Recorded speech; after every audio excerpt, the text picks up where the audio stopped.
Hey, I'm JT. I'm here at Atlas Survival Shelters to show Ron my off-grid internet technology that you need in your bunker. So what is this thing you've got? Well, it's a radio protocol that allows one computer to connect to another computer thousands of miles away via beeps and boops.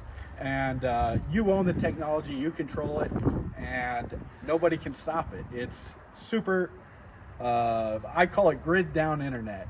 Nothing in the world has to work, but your computer and internet connection will still work. So you think this would be a good fit for my bunkers and it's my customers? Absolutely. All your customers should have this technology in their bunker, and they need to learn how to use it too. That's the important part.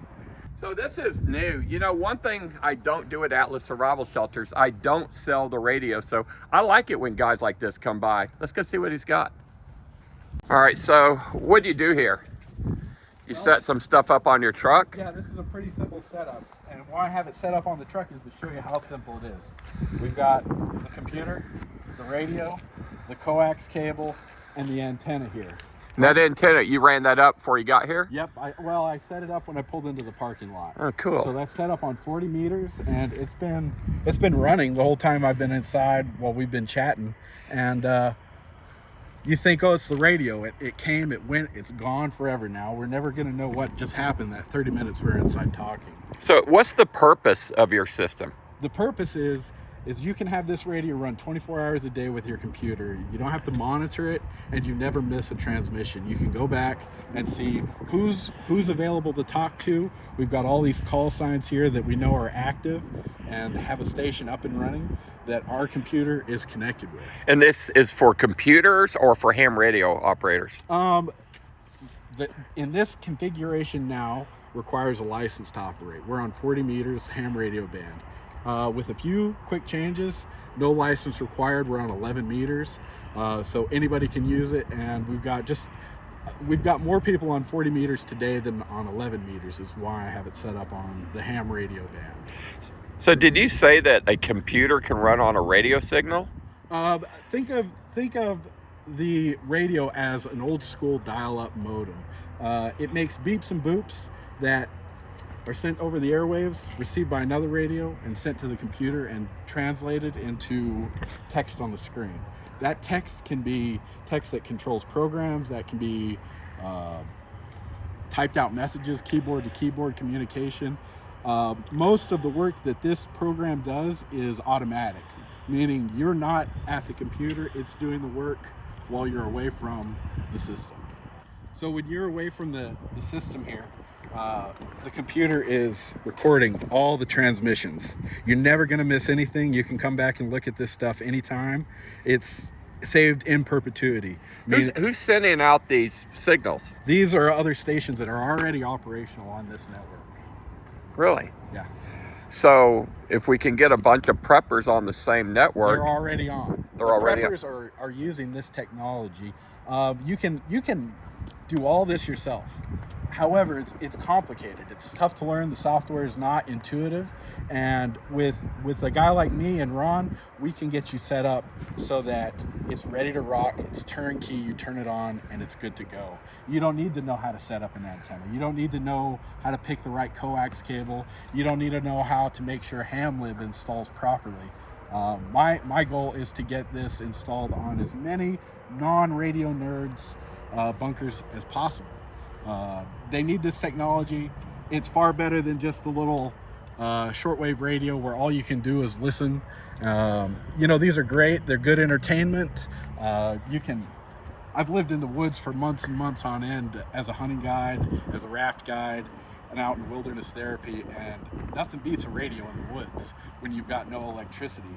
But this turns that radio into a two-way device where you get to share news, you get to ask questions, and then people all over the world can help you answer those questions or let you know how things are going in India, in Canada, in Mexico, literally all over the world. Is there a suggested type of computer or ham radio or a brand or?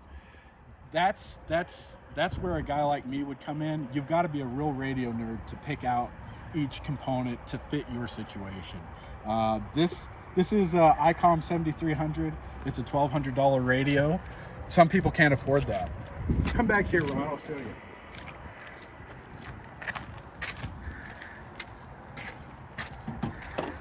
I've got a Unity Bearcat CB radio. This is a $120 radio. This will do the same thing that $1,000 ICOM radio will do. Not as well, but you're gonna get similar results. This is a Yaesu FT891 with a completely different configuration. This is a phenomenal radio with an excellent receive, but it's set up completely different. You're gonna choose your radio and your equipment based on your needs and your location. All right, so we got these different radios. Now what everyone's gotta have is an antenna. And there's so many different types of antennas. I like to make homemade antennas. I'm a nerd like that. I don't expect anybody else out there to make their own antennas. So now everyone's gonna say who you are and how do they reach you. You have your own YouTube channel. What's it called? I do. You can find me at Quick Start Ham Radio on YouTube. I can see you're a welder too. Yes, sir. Welder by trade. Over 15 years experience. I don't know if you're hiring. Always. Always. When you're configuring antennas, you have to make them work with the frequency that you're going to work on. This is a device to tell you what frequency the antenna works on. You hook it up, you press a few buttons, and it tells you this antenna is good for this particular frequency. Now, when a guy like me and Ron get together, we can come by and say, hey, this antenna is good for our system, for your off-grid internet system. You don't need to know anything else about it. Otherwise, you've got to spend $500 for an instrument like this to be able to do that.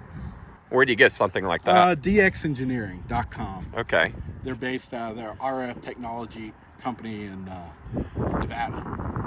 Actually, check out this technology in action. Now, how did you find me?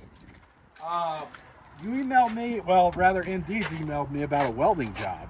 I'm over just down the road from you, and I didn't know anything about Atlas survival shelters until I got an email letting me know you're hiring welders.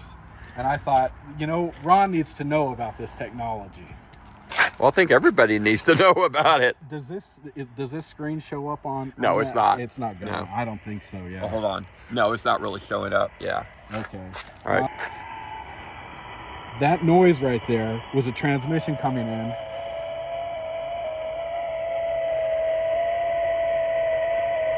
So that's actually transmitting right there? Yeah, That's what it sounds like? Those are the beeps and boops that we're receiving. And your computer takes that and decodes those beeps and boops into the messages you see here on the screen. And that was actually a message. Yep. So it's not really showing up as well. Oh, I got a little bit. Okay, I'll see it. Yeah. And what's it say? What are the messages? Help me, SOS. I'm on an island and people are dinosaurs or eat me. We're not getting those messages yet. What we are getting is mostly signal reports. Hey, like I said, most people are running this completely automated. You turn it on to automatic and a station will send out a beacon signal.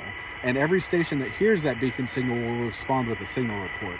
So when you come to check out your station, you can say, okay, I can talk to A, B, C, D, E, E, F, G, all these different stations. I know that they're receiving my beacon signal. And you can know which ones by grid, where their location is. So you can say, hey, this station's in Oklahoma. I have a cousin that I last knew was in Oklahoma. I'm going to send them this message and maybe they can get it to my cousin. That's how you would use this in a grid down situation. Do you keep a, what are they called, a Geiger counter? If anyone is preparing for perhaps say a nuclear catastrophe, you want a Geiger counter, right? And sure, one Geiger counter reading helps. What the radiation level is at your location is great, but what is it downwind of you? Say in California, what kind of readings are they getting in California? How are you going to know that? This you can set up to automatically broadcast your Geiger counter reading with the RadNet and say, ours is 200 clicks per minute. In California, they're broadcasting theirs at 700. You know something's up, and you know the weather, that the wind is coming from the west, and maybe you should do something to prepare for higher radiation levels. All right, so why I'm here today is I believe in this technology. I believe that there's going to be a need for this technology. I'm in the welding trade. I've built power plants. I've worked at refineries, all sorts of infrastructure projects, including power poles. These things break. They go down. They're susceptible to terrorist attack, to hackers, you name it. A lot of things can break. they're hard to fix. When they do break, we have no control of those as a civilian. This is technology that allows you to stay independent from that fragile system, to maintain your own infrastructure. This is truly peer-to-peer. You own this technology, and it travels over the airwaves, not through wires, not through NSA server farms. Can it be picked off, hacked, or? No. This is the most secure communication possible to a civilian. And with technology that me and my friend Dan have worked on, we have some of the most secure encryption methods, which is not legal on ham radio, but nobody's really going to be checking that sort of thing after a nuclear blast. But we do offer some of the most secure encryption technology available to a civilian through this technology. So Ron, I feel like I'm in a unique position. I don't have the social media stuff. I've got an email. You can email me. It'll be down below. Feel free to reach out to me. But I'm not trying to get views. I'm not trying to get clicks. I'm trying to empower you with this technology. I want you to get a hold of Ron, and I want you to get a bunker, and I want you to have it hooked up with this technology so you can survive what's coming. I think you're gonna need it. So in ham radio, there's what I've called gatekeepers. You've got to get your license. You've got to do this. You've got to do that. Oh, you can't do that in 11 meters CB radio. I am free to do all the experiments I want. We've messed with encryption. We've created automatic news services, automated, where you can receive the latest headlines remotely, no internet access. They're sent automatically to your computer over radio waves on 11 meters. This is a technology that when we talk about in front of ham radio nerds, they say, shut it down, this is illegal, you can't do that. Automatic stuff on radio is not allowed.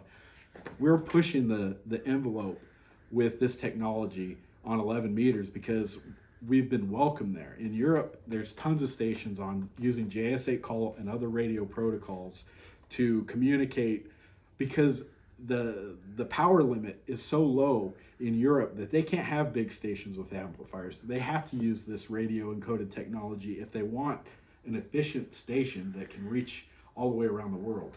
And they do that with this technology. And the work that me and Dan have done is expanding the use for this technology, leaps and bounds. We're expanding the automation, including encryption, other automated functions within JS8 call to make this a better system. Woo! Man, I'm telling you. So guys, if you're ever in the neighborhood of Atlas Survival Shelters like JT here did, stop in. He came in unannounced and showed me his product. I'll always find time for you guys. So guys, as always, thanks for watching. I'll see you in the next video.